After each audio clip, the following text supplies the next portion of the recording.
The aliens demanded a sacrifice. Humanity gave them a planet. Just let that sink in for a second. We are skipping the pleasantries today because we're diving straight into one of the darkest, most cinematic events in galactic history. This isn't your standard underdog wins the day space opera. No, this is about a choice so impossibly heavy, it literally still haunts the stars. The Price of Eden 7. The story of the most terrifying, high-stakes gamble ever made. A masterclass in how to completely outplay an unstoppable empire. Part 1. The Unthinkable Surrender. So, look, if you know anything about the wider galaxy, you know the golden rule, right? Homeworlds are sacred. They're your history, your entire identity. If an aggressive empire comes knocking, you fight. You fight to the bitter end. Surrendering a homeworld, it just wasn't a thing. Never happened. But humanity? We did the unthinkable. And we didn't just hand over some barren dust ball at the edge of nowhere. We handed over Eden 7. Imagine a literal paradise. Endless blue oceans, lush green continents, hundreds of thriving, vibrant cities. It was this picture-perfect world that stood in total contrast to the looming cold mechanical war machine of the Dominion Empire demanding it. And the cost? Billions. Literally, billions of people. Uprooted, evacuated without a single shot being fired. Imagine giving up your ancestral home your entire life to a hostile alien force without even trying to negotiate. The sheer scale of that overnight loss is just, it's mind-boggling. The rest of the galaxy was absolutely floored. You've got humanity on one side, right? Famously stubborn, aggressive, wild cards. And on the other, the Dominion, the most feared, endlessly expanding, ruthless empire out there.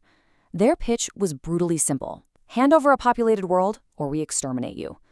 Everyone, and I mean everyone, braced for the war of the millennium. But humanity? They just folded, pushed their chips to the center, and walked away. So the Dominion just waltzes in, takes the planet effortlessly. You can practically see the Dominion Emperor standing on the balcony of the old human capital, soaking it in, declaring to his cheering crowds, the humans finally learned their place.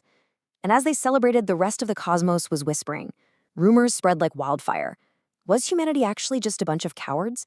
Did they finally break under the pressure? And for decades, humanity's response was dead silence. No defense, no PR campaign. They just moved on. Part 2. When Stars Go Dark. Okay, so 20 years go by. 20 years of this weird, tense silence. And then, a creeping dread starts bubbling up at the very edges of Dominion space. The word on the interstellar street is simply vanished. At first, no one really blinks. A mining colony goes dark here. A military outpost goes quiet there. The Dominion chalks it up to, pirates, maybe a rebellion, a glitch in the comms, standard stuff. But then, an entire fleet disappears. And I don't mean defeated in some epic space battle. I mean thousands of ships just gone. Erased. It became terrifyingly clear that something impossible was hunting the Dominion. The timeline here is chilling. Year 0, we hand over Eden 7. Year 20, the outer stars start winking out. Then, a mere 3 months after the Emperor orders this massive, empire-wide investigation to find out what's eating his fleets, they get an answer. A transmission that absolutely defies logic. Part 3. The trap is sprung. Picture the Emperor. He's probably expecting a rebel manifesto or a pirate ransom. But the call isn't coming from the dark fringes of the galaxy. It's coming from inside the house. It's coming from Eden 7. A planet deeply, safely embedded in Dominion territory for 20 years. The screen flickers, and there's a human. An older woman, gray hair, incredibly calm eyes. And the Emperor knows exactly who she is. She's the very same human rep who signed the surrender treaty all those years ago. She just gives this small smile and says, "Hello again." You can feel the sudden panic rising in the Emperor's chest as he demands, "What have you done?" She just laughs, this soft, quiet laugh. "Nothing," she says. And then she drops the hammer. "You did it yourselves." The Emperor tries to puff his chest out, right? Tries to keep the upper hand. He snarls something about how humanity gave up Eden 7 because they were weak. But the woman just shakes her head, looks dead into the lens with absolute ice in her veins. "No, because we knew you'd take it." Boom. Right then and there, the Emperor's blood runs cold.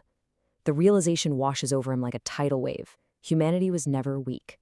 It was beat. The whole planet. She pulls up a star map and the room just stops breathing. Dead center of this map, Eden 7. And branching out from it, perfectly connecting the dots, is every single vanished fleet. every ghost colony, every erased sector. It all traces a straight line right back to the shiny prize the Dominion was so greedy to snatch up 20 years ago. Here's the terrifying truth. 20 years ago, humanity didn't just give up a planet. They had found something buried deep beneath Eden 7's crust, something ancient, older than any known civilization, a dormant, completely uncontrollable machine weapon. We couldn't control it, we couldn't destroy it, and we sure as hell couldn't stop it. But we figured out one absolute certainty. It was going to wake up eventually. And when it did, whoever was sitting on Eden 7 would be the first thing on its menu. Part 4. The True Cost. The Emperor is staring at this map, completely pale. He just whispers, "Billions lived there." And the woman's face darkens. We know. This is the moment the sheer, horrifying scale of humanity's gamble lands. We knowingly sacrificed our own world, our own people, and our pride, just to bottleneck the most dangerous threat in the galaxy. The Emperor looks up, utterly broken, and asks, why? Why didn't you warn us? Her answer is brutally logical. Because nobody would have believed us, and because if we warned you, you wouldn't have taken the bait. The entire trap relied on the Dominion's own relentless, arrogant greed. They marched right into their own grave. Within 50 years, the Dominion was gone, erased from the galactic map, consumed by the ancient machine that woke up on Eden 7. But here's the most haunting part of the story. On humanity's side, nothing. No cheers, no victory parades. We never even spoke about Eden 7 in public again. It was just this quiet, collective mourning. Because, let's be real, some victories don't feel like victories at all. Decades later, out in the quiet dark of deep space, a memorial was placed. No massive statues, no grand speeches, no flags waving, just a simple, solemn inscription for the billions who lost their home. It reads, "They gave up their world so the galaxy could keep theirs." It was the exact moment the universe realized something deeply unsettling. Humanity's capacity for love is utterly terrifying.